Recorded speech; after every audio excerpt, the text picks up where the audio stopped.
Hey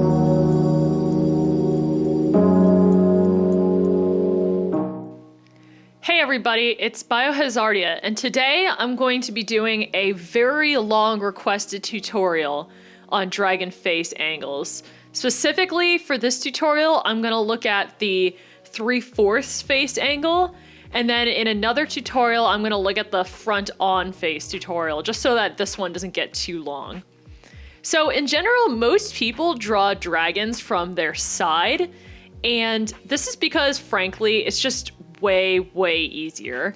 So why is it so much easier? It's because you're looking at the face on like kind of a flat angle, whereas the nose actually makes a lot of perspective when you're drawing a dragon face. And honestly, beginner artists don't really like to focus on perspective much to start with, and I get that. It's difficult, it requires a lot of funky spatial reasoning, it's just more fun to work on things like details or expressions. But unfortunately, to do 3/4 views or front views, you kind of have to tackle it because dragon snouts are long and therefore it's perspective time. Now, I definitely wouldn't say I'm an expert or anything on perspective, but dragon snouts, especially for Wings of Fire style dragons, always seemed rather box-like to me. So to warm up to drawing dragons from different face angles, you can draw these little box things that I'm drawing here that you might have doodled on your paper or homework every now and then. Just fun little boxes from different angles to help you understand how a box shape looks. That'll hopefully help with the snout, which I think is the hardest part.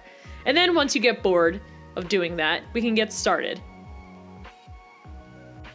So first, I'm just gonna draw a sketchy circle. It doesn't have to be perfect. I honestly don't even follow it that closely for the head shape, but it's just kind of a nice little guideline on the page for me.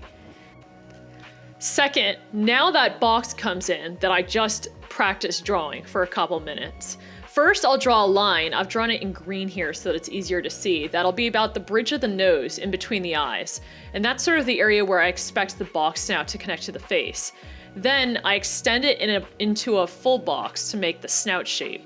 And this gives me a nice, real, easy, fast guideline to where I expect the snout to be on the dragon's face. This next part is optional, you can do it later, but I drew the neck because for me personally, I like to have all the shapes in a drawing laid out before I go in with the details. Next are the eyes. A good guideline is that you can put the corner of the eyes close to the edges of the box that you made for the snout. Usually what I'll do is I'll kind of like put a little dot and then I'll attach the corner of the eyes to the edge of that dot, which I've done in pink. Remember that the eye farther away from the viewer is going to be a bit smaller than the eye that is closer to the viewer because of perspective.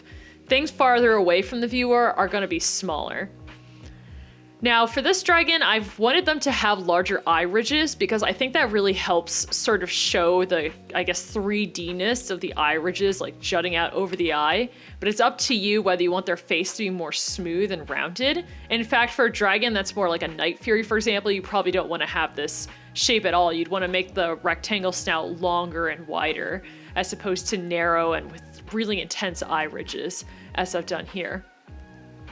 And also remember, if you're drawing digitally, you can always use the transform tool to edit the exact position of the eyes later. And also you can adjust the length of the snout. These are the main things that go into drawing a 3/4 view. So now I'm just kind of going over everything and adding the details such as the mouth and where exactly I want to put the nose and where exactly the bridge of the snout will go. To me personally, getting the position of the snout relative to the eyes in a 3/4 view is always the hardest part, and I definitely still struggle with it sometimes. Once I have the idea of where I want the exact like kind of snout and jaw to go, I'll usually make another circle that connects the end of the mouth with the eyes, and that gives me a good idea of where I want to set the jawline essentially. And once you have the sketch, that's about all that's to it. I'm just aligning it now so that it can be seen a lot more clearly. If you're drawing digitally, one major tip that you can use to see if your drawing kind of looks good is to flip the canvas like I just did.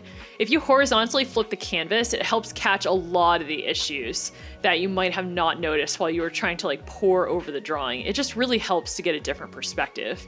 And I know traditional artists, it's very difficult, like, because you don't have transform tools or fancy flipping tools or anything like that. So if you kind of want to like horizontally flip your canvas traditionally, one thing you can sort of do is turn the paper over and then hold it up to a window. And that will actually create a horizontally flipped effect because the light coming through the window will show what's happening on the back of the drawing, and you'll be able to see it like horizontally flipped. For the angle of the horns, a nice way to do it is just to like kind of make guidelines from the eye in almost a conical shape. And usually the horns are setting directly behind the eye, so that will give you a really good idea of where you want to put the horns on your dragon. And just remember again that the horn behind is going to be smaller than the horn in front. So honestly, that's really all there is to it, and you could totally click out of this right now and I wouldn't blame you.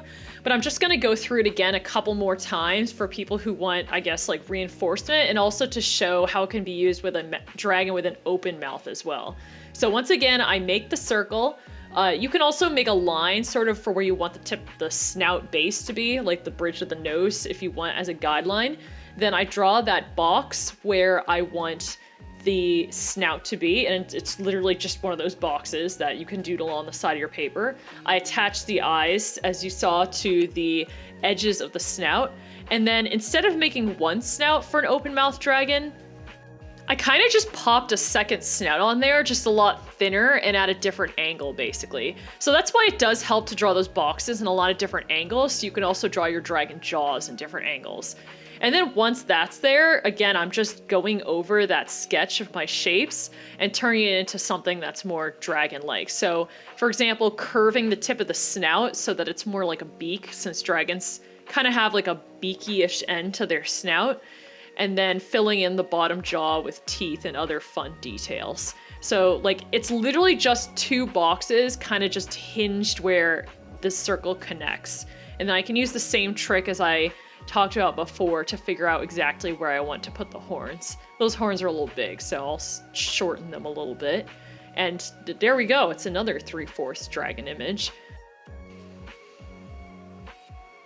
I'm just gonna stick a cute little ear there since I think I forgot the ear on the other dragon, and then yeah, it's good to go, another 3/4 face. I'd like to show one last example after this, which is more so how I draw my dragon faces. So I've kind of gotten to the point where I don't really need the guideline of the box snout. I only really draw it when I'm drawing something from a particularly weird perspective or angle. But if you kind of look at how I draw, it's still the same exact box shape. I just kind of have it in my head and I'm imagining it, so I don't have to draw it directly on the paper. But as I sketch it out, you can see that box shape is totally in there. I just didn't start by drawing it. And yeah, that's pretty much everything. I really hope this tutorial helped you out. A lot of people asked me how to draw 3/4 dragon faces, and hopefully the next one will have front views, which I know are really challenging to people. If you enjoyed it, feel free to share with your friends or hit the like button so that people can find more easily. Till the next one, see ya!